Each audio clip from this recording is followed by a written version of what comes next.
Y뉴스는 뭐 가지고 오셨어요? 김기춘 전 비서실장이 구속이 됐죠. 예. 이제는 우박이 남았다고 합니다.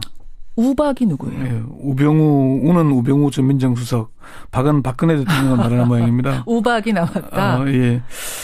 박영수 특검팀에서는 김기춘, 조윤선 두 사람에게 집중했던 수사 인력을 우병우 전 민정수석에게로 집중할 방침인 것으로 알려졌습니다. 그래요?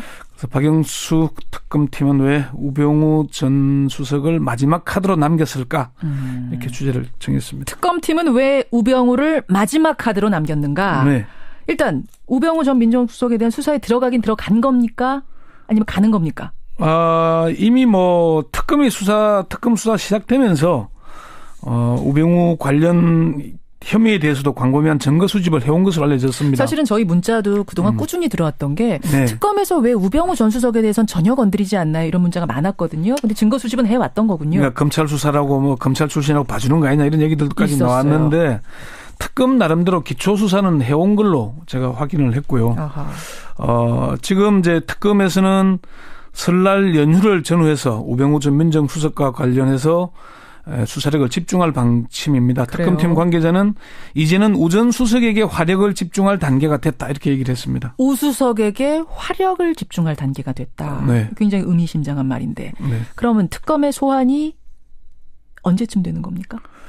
저도 그게 궁금해서 설 연휴 지나면 소환할 수 있는 거냐 이렇게 봤더니 예. 아직 소환 시기를 말할 단계는 아니다. 애매하군요. 예, 설날 연휴를 쉬지 못하고 일어나는 건 맞지만은 그렇다 그러고요. 특검에서는 지금 우 전 수석을 소환하기 전에 청와대 민정수석실과 민정비서관실에 대한 압수수색 영장을 청구하는 방안을 상당히 적극 검토하고 있는 것으로 이렇게 알려지고 있고요. 예. 다만 청와대 압수수색은 역사적으로 불가능하다.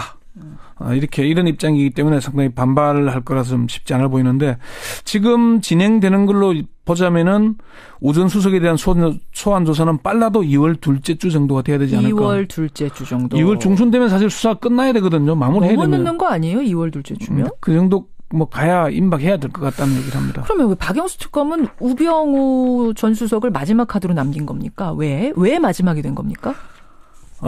이게 꼭 마지막이라고 보기는 그런데 수사가 특검보별로 분야를 나눴거든요, 팀을. 그래요.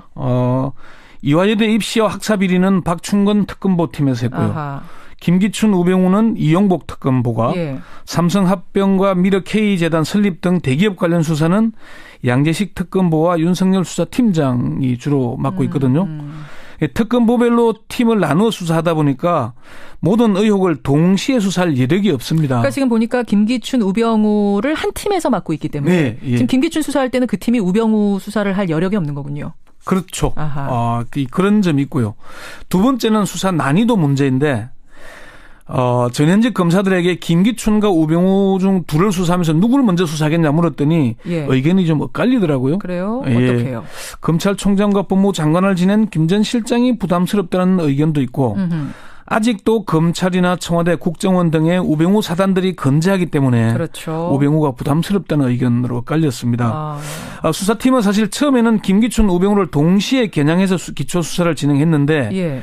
문체부에 대한 압수수색을 하면서 의외의 성과를 거둔 걸로 알려졌습니다. 그러니까 블랙리스트 수사가 먼저 된 이유는 문체부에서 뭔가가 나왔기 때문에 먼저. 그러니까 지금 문체부 직원들이 상당히 지탄을 많이 받는데 예. 실제 압수수색 과정에서는 문체부 직원들이 음으로 양으로 많이 도움을 줬다고 합니다. 그래요? 예. 직원들이 자발적으로 나서서 이것저것 증거들을 확보해 줬다고요? 그 결정적인 증거가 있었기 때문에 김기춘, 조윤선 두 사람이 구속됐던 거죠. 그래요. 예. 그렇군요. 그래서 이제 조금 아무래도 좀 증거가 확보된 쪽 먼저 할 수밖에 없지 않겠습니까? 그렇게 되겠네요. 그래서 쉬운 쪽부터 먼저 하게 된 난이도 문제고 세 번째는 우병우 전 민정수석에 대한 수사가 아직은 덜 숙성됐다는 얘기입니다. 수사를 하는 검사들은 수사에도 때가 있다는 말을 종종 하는데 예. 뭔가 중요한 단서를 잡았더라도 수사에 착수하는 타이밍이 중요하다는 얘기거든요. 타이밍 때. 예. 그래서 특검 주변에서는 우병우 전 민정수석에 대한 결정적인 단서를 잡은 게 아니냐 그런 얘기들이 나오는데 이제는 때가 됐다. 결정적 단서가 나왔다. 그래서 이런 얘기가 나와요. 그 결정적인 단서가 개인 비리인지 아니면은 그동안 거론됐던 의혹과 관련된 것인지에 대해서는 특검팀에서 확인을 해주지 않았습니다. 그래서 개인 직권 남용 부분에 대해서는 만만치 않지만 해볼만 하다고 얘기를 했고 예. 개인 비리도 있느냐는 질문에는 수사 대상이 한정돼 있어서 어려움이 있지만 가능성이 없는 건 아니다 이렇게 얘기를 하더라고요. 그 대답은 그럼 개인적인 비리에 대해서도 단서가 뭐가 있다는 걸로도 해석할 수 있네요. 가능성이 없는 건 아니다는 말은 뭔가 있다는 느낌이고요. 화력을 집중할 때가 있다는 것도 뭔가 있다는 걸로 받아들여지거든요. 그러게요. 그 검찰의 한 중견 간부는 그 정도 반응이면은 뭔가 있는 것 같다 이렇게 얘기를 했고요. 예. 특검에서는 우 전 수석의 개인적인 비리 의혹에 대해 상당히 많은 제보를 받은 것으로 알려지고 있습니다. 그렇지만 우 전 수석의 개인 비리가 특검의 수사 대상이 됐는지를 두고 논란이 지금 일고 있습니다. 지금 특검법 15항에 보면은 1호부터 14호까지의 사건의 수사 과정에서 인지된 관련 사건으로 규정을 하고 있거든요. 그렇죠. 인지된 사건이 아니고 인지된 관련 사건이기 때문에 예. 변호사 시절의 수임 비리 등은 수사 대상이 아니라고 합니다. 그렇게 되네요. 네네. 그렇고. 그럼 특검법에서는 뭐 직무유기라든지 증거인멸 이런 혐의는 수사를 할 수 있도록 된 거 아니에요? 특검법에는 그걸 하게 돼 있죠. 특검법에는 크게 세 가지가 명시돼 있는데 그렇죠. 최순실의 비리 행위를 감찰하고 예방하지 못한 직무유기 또는 비리 행위에 관여하거나 이를 방조 또는 비호했다는 의혹이 있고요. 예. 그리고 이석수 특별감찰관이 해임되도록 영향력을 행사했다는 부분. 예. 여기에 뭐 조선일보의 내부 카카오톡 내용이 어디 흘러나간 그 부분까지 같이 돼 있고요. 그리고 증거인멸을 시도 또는 교사했다는 의혹, 그 부분도 수사를 하도록 돼 있죠. 예. 지금 이제 우병우 전 수석에 대한 가장 핵심적인 의혹은 세월호 참사에 대한 수사에 대해서 직권을 남용해서 방해했다는 그 의혹입니다. 압력을 넣었다는 의혹. 예. 지금 김기춘 씨도 지금 직권 남용 권리 행사 방해로 구속됐잖아요. 그렇죠. 우 전 수석도 민정비서관이던 2014년 6월에 광주지검이 해경의 서버를 압수수색하려고 하자 윤대진 당시 부장검사에게 전화를 걸어서 압수수색을 막았거든요. 그 혐의가 있죠. 본인은 뭐 정황을 알아봤다 그러지만은 청와대가 수사검사에게 직접 전한 그 자체가 바로 문제가 있는 겁니다.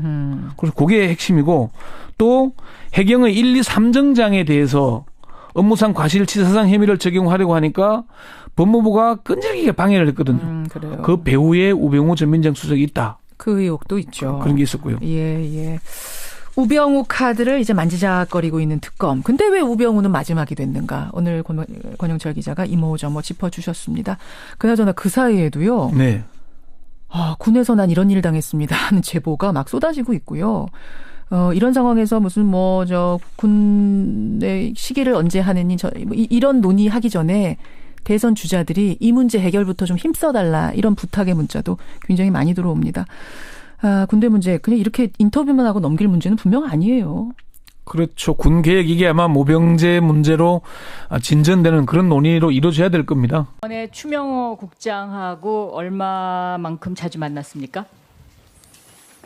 직접 만난 건 한 번입니다. 한 번 언제죠? 올해 초 정도에 한 번 만났습니다. 올해 초에 한 번밖에 안 만났다고요? 네, 그 직접 만난 건 전화는 얼마나 자주 하십니까? 가끔씩 합니다. 가끔씩 얼마나 자주요? 그렇게 자주 하지는 같지 않고요. 예. 자, 여기 고 김영환 민정수석 업무 일지에 등장하는 우병우 팀, 국정원 팀 구성의 6국 국장급. 이 사람이 바로 추명호 국장이거든요. 그런데 아까 우병우 팀이 무슨 뜻인지 모르겠다. 이렇게 대답하시더라고요. 예. 아마 이 김영환 민정수석이 지금 땅속에서 울고 있을 거고요. 오늘 청문회를 김영환 민정수석 모친이 보신다면 아마 가슴을 칠 겁니다. 김영환 민정수석 모친은 인터뷰에서 우병우 민정수석과 김기춘 비서실장의 스트레스 때문에 내 아들이 죽었다. 이렇게 이야기하고 계시더라고요. 자, 이래도 우병우 팀이 무슨 뜻인지 모르겠습니까? 예. 자, 이것이 의미하는 것은 무엇이냐면 제가 해설을 해드리죠. 우병우 팀이라는 것은요. 국정원 추명호 6국장을 중심으로 해서 팀을 꾸리는 겁니다. 그리고 국정원의 특수활동비를 여기서 갖다 쓰죠. 그리고 추명호 국장으로부터 우병우 수석이 롯데 잠실에서 보고를 따로 받았죠. 그렇죠? 의원님 그런 적 전혀 없습니다. 자, 국정원 2차장 최윤수 2차장은 모르십니까? 압니다. 잘 알죠? 예. 얼마나 자주 만나시고 자주 통화하셨습니까? 뭐 그렇게 자주 만나지는 않습니다. 네, 지금 이 사람들이 다 우병우 사단입니다. 자, 조금 전에 김기동 검사 이야기가 나왔는데요. 예, 현직 지금 부패 방지 특별수사단장이에요. 그렇죠? 예. 네. 대표적인 우병우 사단 중에 한 명이죠. 그렇죠? 우병우 자. 사단이라는 거는 언론에서 붙인 얘기입니다. 네, 무슨 언론에서 사조직도 아니고 글쎄요, 뭐 언론에서 정기 모임을 본인은 갖는 그렇게 것도 얘기하시겠죠. 아니고. 이렇게 김영한 민정수석의 업무 일지가 있는데도 우병우 팀이 무슨 뜻인지 모른다. 국민들이 지금 전부 욕합니다. 너무 그렇게 하지 마세요.